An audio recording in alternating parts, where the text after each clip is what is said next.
Ginsaka o ang sapa-sapa dito sa may talamnanan. Ang toraksoy kaakon nadakpan. Ginhimo kung alinagpan.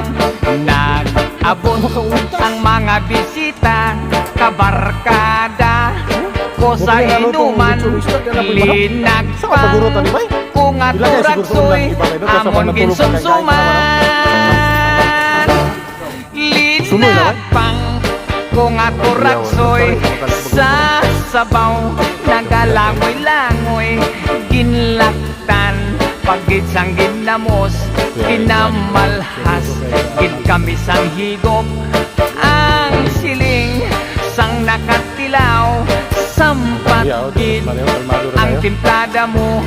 Linagpang naturaksoy. Bulacan. Bay.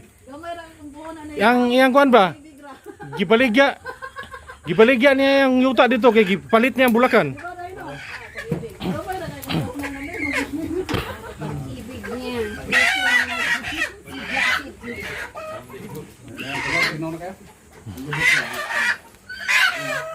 Basta. Adobo na kayo.